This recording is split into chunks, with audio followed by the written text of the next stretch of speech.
धर्म हो या राजनीति, गरीब को हक का सबक तो मिलता है, लेकिन हक कभी नहीं। नमस्कार। आज सुनिए अमीन कामिल जी की कहानी गरीब की जोरू। आइए शुरुआत करते हैं। ज्यों ही मुफ्ती साहब ने देखा कि वह किसान उनके ही आंगन में घुस रहा है, वह जल्दी से रोशनदान से हटकर भीतर कालीन पर बैठ गए। साफा की नोक को सीधा किया और दायां हाथ दाढ़ी पर फेरा। उनके होंठों पर मुस्कुराहट सी खिल उठी, जिसका अर्थ केवल वही जानते थे। असल में उस समय मुफ्ती साहब रोशनदान की दरार से रहमान कुली के कुमारी के मकान की ओर देख रहे थे। वहां दालान पर कोई स्त्री उनकी ओर पीठ किए हुए बैठी थी और मुफ्ती साहब इस सोच में थे कि वह रहमान कुली की पत्नी है या भाभी। मुफ्ती साहब तकिए के सहारे बैठ गए। किसान भीतर आया और अत्यंत आदर के साथ उनको सलाम किया। मुफ्ती साहब ने उसे ऊपर से नीचे तक देखा और अपने मुफ्ती के ओहदे को दृष्टि में रखते हुए अत्यंत गंभीर मुद्रा में उसके सलाम का जवाब दिया। किसान के सिर पर मैली टोपी थी, जिसके किनारे के धागे लटक रहे थे। एक लोई लपेटी हुई थी, उसमें 2-4 स्थानों पर चूहों ने छेद कर दिए थे। आयु के लिहाज से वह एक युवक लगता था, मगर उसका चेहरा पीला हो गया था। अपनी हैसियत को ध्यान में रखते हुए वह दरवाजे के पास ही दरी पर बैठा।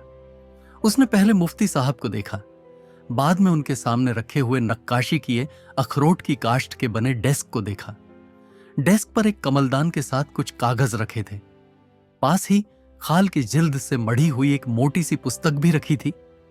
इस सारे दृश्य को मैं मानो स्वयं देख रहा था, मगर मैं स्वयं वहां कहां था? अनुमान लगा लें, जैसे मैं उसी कमरे में एक शेल्फ पर हाथ पैर समेटे बैठा था। किसान सोच रहा था कि मुफ्ती साहब स्वयं ही पूछ लेंगे कि क्यों आए हो और क्या चाहिए, मगर मुफ्ती साहब तो माथे पर गहरी रेखाओं के बल डाले और आंखें मूंदे तकिए पर आराम से गंभीर मुद्रा में बैठे थे। उन्हें जगाने का उसे प्रयत्न किया। हजरत, किसान ने डरते हुए मुंह खोला। मैं श्रेय मशवरा लेने आया हूं। मुफ्ती साहब ने आंखें मींचे ही सिर से हामी भरी। हूं। किसान ने समझा कि ये ऐसे ही शरण में आए व्यक्तियों की बातें सुनते होंगे। वह इससे पहले कभी भी इनके पास नहीं आया था। उसने समस्या बताई। हजरत, आज से 4 वर्ष पहले मैंने विवाह किया था। मेरी पत्नी मेरे साथ बहुत अच्छी तरह से रहती थी। लहू पसीना एक करके मैं उसको पालता था। सोचता था कि वह उम्र भर मेरा साथ देगी। जनाब, पत्नी के बिना आदमी की जिंदगी ही क्या है? ये कहते हुए लोई के भीतर ही वह अपने हाथ से अपनी पीठ खुजलाने लगा। मुफ्ती साहब जैसे गहरी नींद से जाग उठे और आंखें चमकाते हुए पूछा, तुमने अपनी पत्नी का क्या नाम बताया? नाम मैंने नहीं बताया, वैसे उसका नाम खतिज है। खतिज? मुफ्ती जैसे इस नाम के हिज्जे निकालने लगे। क्या उसने कोई बच्चा जना है? बच्चे के बारे में सुनते ही उस किसान के चेहरे का पीलापन और बढ़ गया। उसकी हनु लटक सी गई। एक सर्द सांस खींचकर कहा, हजरत, अगर मेरे कोई बच्चा हुआ होता तो मैं राजा के समान होता। हूं किस आशय से मेरे पास आए हो? मुफ्ती साहब ने बात को संक्षिप्त करने का प्रयत्न करते हुए पूछा। ऐसा लगता था कि या तो वह किसान की लंबी कहानी सुनने के लिए तैयार नहीं थे, या वह किसानों के विवादों और समस्याओं को इतना अधिक समझते थे कि एकाध वाक्य सुनते ही सारी कहानी समझ जाते हो। हजरत, मैं क्या अर्ज करूं? किसान कहानी को संक्षिप्त करने लगा। जनाब, कहने का मतलब यह है कि 20 दिन पहले मेरी पत्नी को एक रेशी खान नामक बदमाश फुसला कर ले गया। क्यों फुसला कर ले गया? तुमने कुछ नहीं पूछा?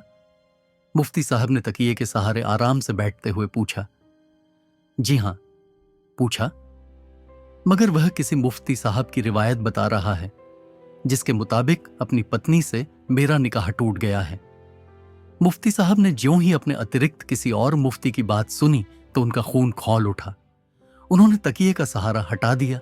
उनकी आंखें गुस्से से चमक उठी और चेहरा लाल मिर्च जैसा हो गया। वह बोले, तुम्हें अपने अधिकार के लिए संघर्ष करना चाहिए। सुनते हो, पत्नी तुम्हारी है, उस पर तुम्हारे अतिरिक्त किसी और का अधिकार नहीं है।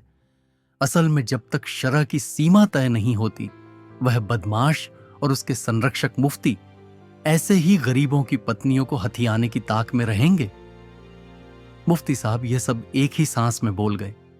मुफ्ती साहब की यह बात सुनकर किसान की जान में जान आई।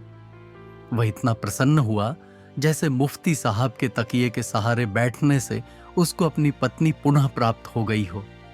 उसने जाने की तैयारी की तो मुफ्ती साहब ने कहा, अरे मोटे ताजे, मशवरा देने का खर्चा ही दे देते। मैं मांगता तो नहीं क्योंकि तुम गरीब हो, मगर एक कानून की किताब खरीदनी है। तुम ही लोगों को शरअ के कानून बताने के काम आती है। किसान ने लोई के अंदर ही अपनी कमीज की जेब में हाथ डाला और 5 रुपए का नोट मुफ्ती साहब के सामने रखते हुए बोला, गरीब की ओर से केवल इतना ही स्वीकार करें। कहकर वह चल दिया। अब्दुल, अरे अब्दुल।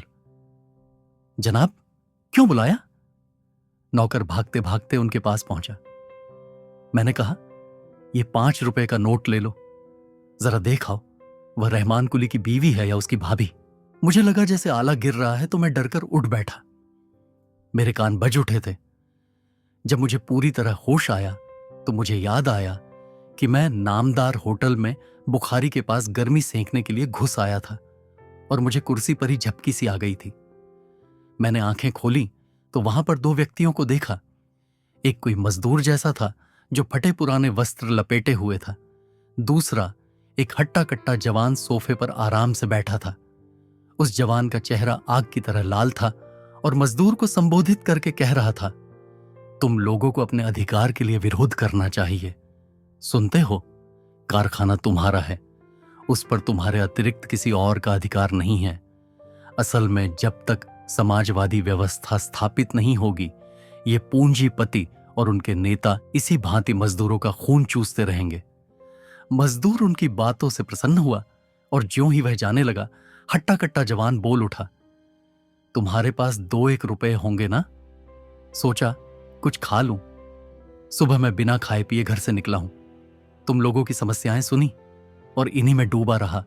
खाने पीने का होश न रहा। मजदूर ने जेब में हाथ डाला और 2 रुपए का नोट उसकी ओर बढ़ाया। इसके जाने के बाद उसने अपने बालों पर हाथ फेरा और होटल के एक बैरे को आवाज दी, बैराए बैरे, आधा पैक सोलन हिस्की। और मैं सोचने लगा कि गरीब की जोरू का क्या होगा। अगर आपको यह कहानी पसंद आई हो तो वीडियो को लाइक करें और चैनल को सब्सक्राइब करना न भूलें। धन्यवाद।